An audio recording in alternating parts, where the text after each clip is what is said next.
Two great mysteries dominate our lives, love and money. What is love is a question that has been endlessly explored in stories, songs, books, movies, and television. But the same cannot be said about the question, what is money? It's not surprising that monetary theory hasn't inspired any blockbuster movies, but it was not even mentioned at the schools most of us attended. For most of us, the question, where does money come from, brings to mind a picture of the mint, printing bills and stamping coins. Money, most of us believe, is created by the government. It's true, but only to a point. Those metal and paper symbols of value we usually think of as money are indeed produced by an agency of the federal government called the mint.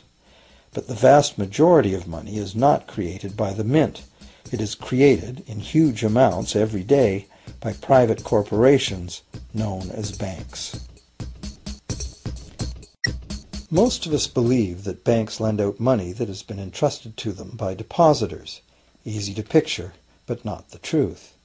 In fact, banks create the money they loan, not from the bank's own earnings, not from the money deposited, but directly from the borrower's promise to repay. The borrower's signature on the loan papers is an obligation to pay the bank the amount of the loan plus interest, or lose the house, the car, whatever asset was pledged as collateral. That's a big commitment from the borrower. What does the same signature require of the bank? The bank gets to conjure into existence the amount of the loan and just write it into the borrower's account. Sound far-fetched? Surely that can't be true. But it is.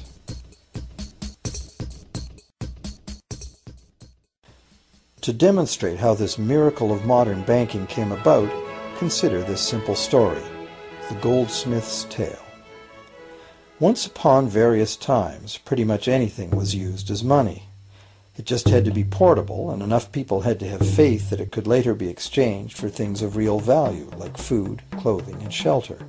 Shells, cocoa beans, pretty stones, even feathers have been used as money. Gold and silver were attractive, soft, and easy to work with, so some cultures became expert with these metals. Goldsmiths made trade much easier by casting coins, standardized units of these metals whose weight and purity was certified. Well, to protect his gold, the goldsmith needed a vault, and soon his fellow townsmen were knocking on his door, wanting to rent space to safeguard their own coins and valuables. Before long, the goldsmith was renting every shelf in the vault and earning a small income from his vault rental business. Years went by, and the goldsmith made an astute observation. Depositors rarely came in to remove their actual physical gold, and they never all came in at once. That was because the claim checks the goldsmith had written as receipts for the gold were being traded in the marketplace as if they were the gold itself. This paper money was far more convenient than heavy coins, and amounts could simply be written instead of laboriously counted one by one for each transaction. Meanwhile, the goldsmith had another business.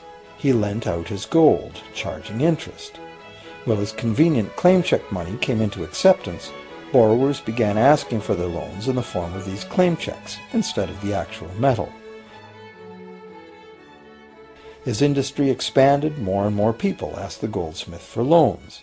This gave the goldsmith an even better idea. He knew that very few of his depositors ever removed their actual gold, so the goldsmith figured he could easily get away with lending out claim checks against his depositors' gold, in addition to his own. As long as the loans were repaid, his depositors would be none the wiser and no worse off, and the goldsmith, now more banker than artisan, would make a far greater profit than he could by lending only his own gold. For years, the goldsmith secretly enjoyed a good income from the interest earned on everybody else's deposits. Now a prominent lender, he grew steadily richer than his fellow townsmen, and he flaunted it. Suspicions grew that he was spending his depositors' money. His depositors got together and threatened withdrawal of their gold if the goldsmith didn't come clean about his newfound wealth. Contrary to what one might expect, this did not turn out to be a disaster for the goldsmith. Despite the duplicity inherent in his scheme, his idea did work. The depositors had not lost anything. Their gold was all safe in the goldsmith's vault. Well, rather than taking back their gold, the depositors demanded that the goldsmith, now their banker, cut them in by paying them a share of the interest. And that was the beginning of banking. The banker paid a low interest rate on deposits of other people's money that he then loaned out at a higher interest. The difference covered the bank's cost of operation and its profit. The logic of this system was simple, and it seemed like a reasonable way to satisfy the demand for credit. However, this is not the way banking works today. Our goldsmith banker was not content with the income remaining after sharing the interest earnings with his depositors, and the demand for credit was growing fast as Europeans spread out across the world. But his loans were limited by the amount of gold his depositors had in his vault. That's when he got an even bolder idea. Since no one but himself knew what was actually in his vaults, he could lend out claim checks on gold that wasn't even there. As long as all the claim check holders didn't come to the vault at the same time and demand real gold, how would anyone find out? This new scheme worked very well, and the banker became enormously wealthy on the interest paid on gold that did not exist. The idea that the banker would just create money out of nothing was too outrageous to believe, so for a long time the thought did not occur to people. But the power to just invent money went to the banker's head, as you can well imagine. In time, the magnitude of the banker's loans and his ostentatious wealth did trigger suspicions once again. Some borrowers started to demand real gold instead of paper representations.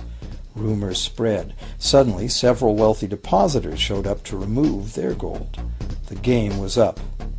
A sea of claim check holders flooded the street outside the closed doors of the bank.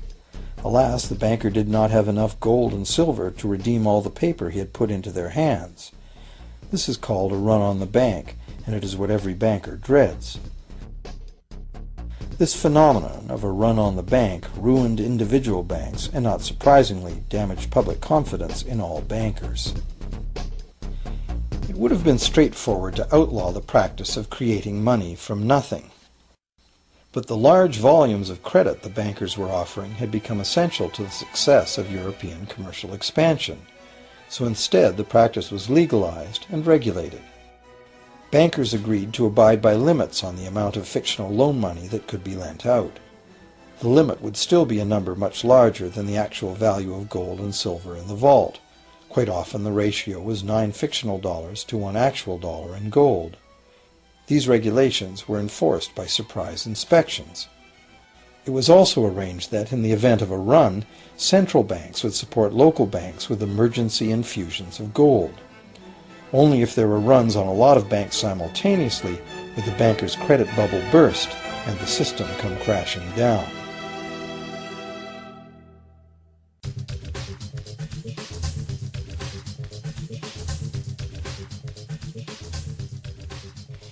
Over the years, the fractional reserve system and its integrated network of banks backed by a central bank has become the dominant money system of the world. At the same time, the fraction of gold backing the debt money has steadily shrunk to nothing. The basic nature of money has changed. In the past, a paper dollar was actually a receipt that could be redeemed for a fixed weight of gold or silver. In the present, a paper or digital dollar can only be redeemed for another paper or digital dollar. In the past, privately created bank credit existed only in the form of private banknotes, which people had the choice to refuse, just as we have the choice to refuse someone's private check today.